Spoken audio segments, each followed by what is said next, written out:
নমস্কাৰ সকলোলে আপোনালোকক স্বাগতম জনাইছো আমাৰ আন এটা নতুন ভিডিঅ'লৈ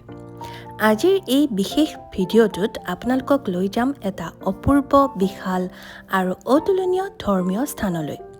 সেয়া হ'ল আবু ধাবিৰ শ্বেখ জায়েদ গ্ৰেণ্ড মছজিদলৈ এই মছজিদলৈ যোৱাৰ হেঁপাহ মোৰ বহু দিনৰে আছিল সেয়েহে এবাৰ যেতিয়া আমি ঘৰলৈ গৈছিলোঁ আৰু যোৱাৰ ৰাস্তাত ডুবাইত আমি 3 দিন দুলকাৰ লগত আছিলোঁ তেতিয়া তেওঁ আমাক লৈ গৈছিল আবু ধাবিৰ এই ধুনীয়া মছজিদটোলৈ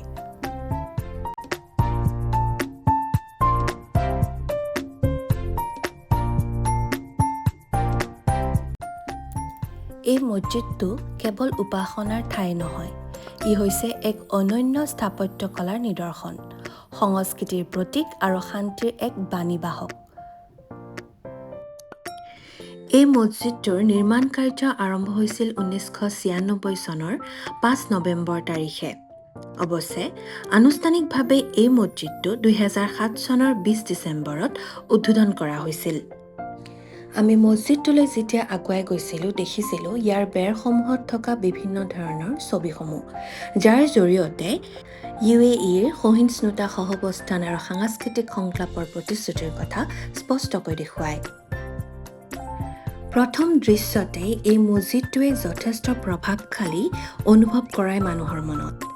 ই প্ৰায় 22,412 বৰ্গমিটাৰ অঞ্চল বিস্তৃত আৰু মুঠ 82টা গম্বুজ আছে আচৰিত যে শ্বেখ জায়েদ গ্ৰেণ্ড মছজিদ আবু ধাবিত প্ৰায় 40,000 লোকে একেলগে উপাসনা কৰিব পাৰে এই মছজিদটো গ্ৰীচ আৰু মেচিডোনিয়াৰ পৰা অনা 1 লাখ টনৰো অধিক বিশুদ্ধ মাৰ্বল পাথৰেৰে নিৰ্মাণ কৰা হৈছে আৰু সেয়া চাগে আপোনালোকে দেখিয়ে বুজি পাইছে কিমান ধুনীয়া এই মছজিদটো এইখিনিতে এটা জানিবলগীয়া কথা হ'ল যে এই মছজিদটো পৰিদৰ্শনৰ কিছু নিয়ম আছে যেনেকৈ পোছাকৰ ক্ষেত্ৰত বিশেষ নিয়ম মহিলাই হওক বা পুৰুষে হওক তেওঁলোকে মৰ্যাদাপূৰ্ণ পোছাক পিন্ধিব লাগিব আৰু মহিলাসকলৰ ক্ষেত্ৰত মাথা ঢাকিবলৈ হিজাব স্কাৰ্ফ বা আবায়া তেওঁলোকে পিন্ধিব লাগিব আটাইতকৈ ভাল লগা কথাটো হ'ল যে ইমান ধুনীয়া এখন ধৰ্মীয় স্থানত সকলো ধৰ্মৰ লোকেই যাব পাৰে কোনো ভাষা সংস্কৃতি ধৰ্ম বা যিকোনো দেশৰ মানুহে ইয়াত গৈ উপাসনা কৰিব পাৰে ইয়াৰ সৌন্দৰ্যক উপভোগ কৰিব পাৰে আৰু সঁচা অৰ্থত এই মছজিদটোৱে বৰ্তমান যুগৰ সম্প্ৰীতিৰ এক বাৰ্তা দিয়ে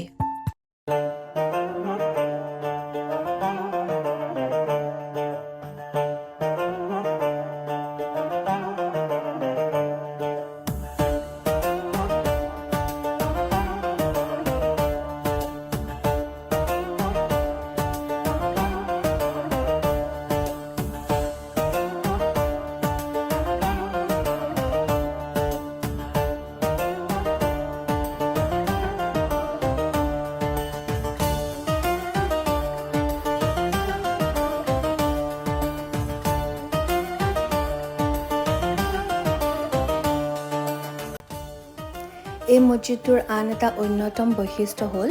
যে যদি আপোনালোকে ভালদৰে পৰ্যবেক্ষণ কৰে মছজিদটোৰ বিভিন্ন অংশ গোল্ডেন কালাৰৰ আচলতে এয়া কোনো ৰং নহয় এয়া হৈছে সঁচা সোণৰ প্ৰলেপ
আৰু মছজিদটোৰ ভিতৰলৈ যেতিয়া আমি সোমাই গৈছিলোঁ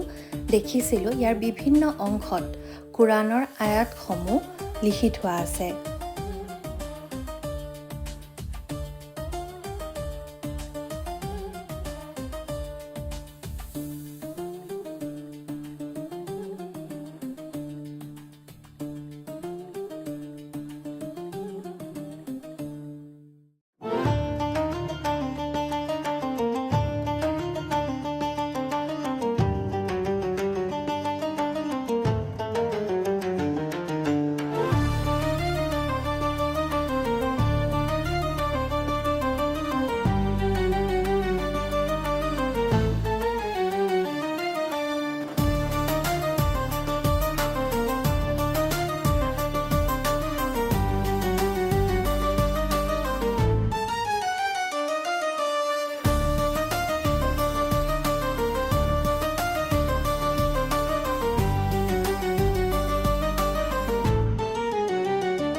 শ্বেখ জায়েদ গ্ৰেণ্ড মছজিদৰ চৌহদ পৃথিৱীৰ আটাইতকৈ প্ৰভাৱশালী স্থানসমূহৰ ভিতৰত এটা ৰূপে পৰিগণিত।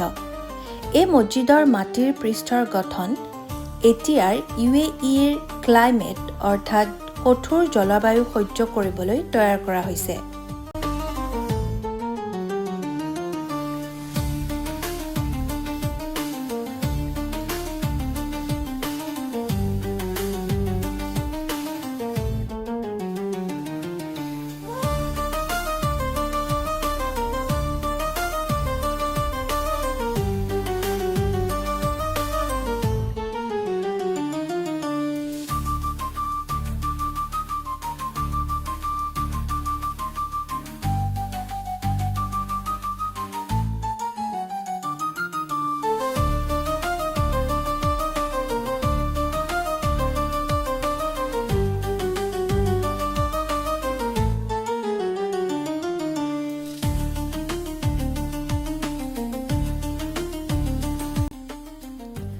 মছজিদটোৰ বিভিন্ন অংশ ফটোগ্ৰাফীৰ কাৰণে ৰখাৰ উপৰিও ইয়াৰ বিষয়ে কিছুমান তথ্য সমৃদ্ধ পোষ্টাৰ আছে, যেনেদৰে এতিয়া আপোনালোকে দেখা পাইছে।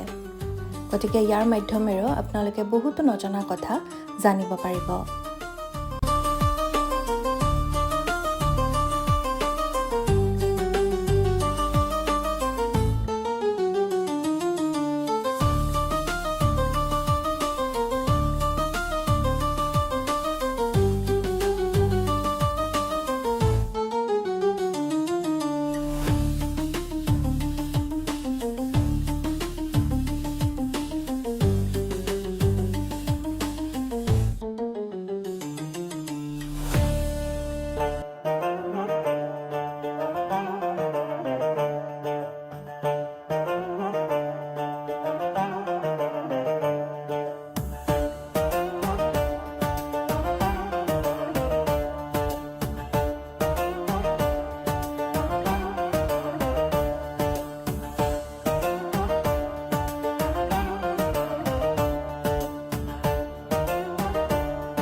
এই ঠাইখিনি হৈছে প্ৰধান প্ৰাৰ্থনা কক্ষলৈ যোৱাৰ পথ বা সংযোগস্থল। ইয়াত থকা প্ৰাকৃতিক ফুলৰ নক্সাই এক ঐক্যবদ্ধ বাৰ্তাৰ প্ৰতিনিধিত্ব কৰে। লগতে আপোনালোকে নিশ্চয় দেখিছে ইয়াত এটা ধুনীয়া চেণ্ডেলিয়াৰ। এনেদৰে এই গোটেই মছজিদটোত 7টা চেণ্ডেলিয়াৰ্ছ আছে যিবোৰ ষ্টেইনলেছ ষ্টীল পিতল আৰু 24 কেৰেট সোণৰ জৰিয়তে প্ৰস্তুত কৰা হৈছে আৰু লগতে লগোৱা হৈছে লাখ লাখ স্বৰৱস্কি ক্ৰিষ্টেলছ যিয়ে ইয়াৰ সৌন্দৰ্য দুগুণে বঢ়াইছে এয়া হ'ল মূল প্ৰাৰ্থনা কক্ষ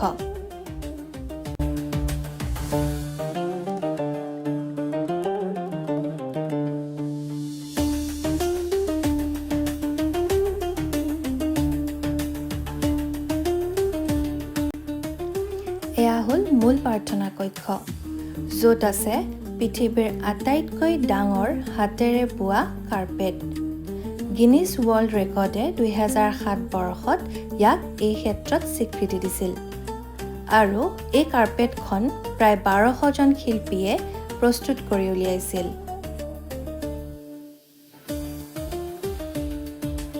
এই আছিল মোৰ ভ্ৰমণ আবু ধাবিৰ শ্বেইখ জায়েদ গ্ৰেণ্ড মছজিদলৈ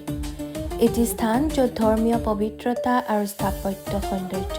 একেলগে মিলি গৈছে আশা কৰোঁ আপোনালোকেও এই ব্লগৰ জৰিয়তে এই সৌন্দৰ্য অনুভৱ কৰিবলৈ সক্ষম হ'ল ভিডিঅ'টো ভাল লাগিলে লাইক কমেণ্ট আৰু ছাবস্ক্ৰাইব কৰিবলৈ নাপাহৰিব আজিলৈ ইমানতে এৰিছোঁ ধন্যবাদ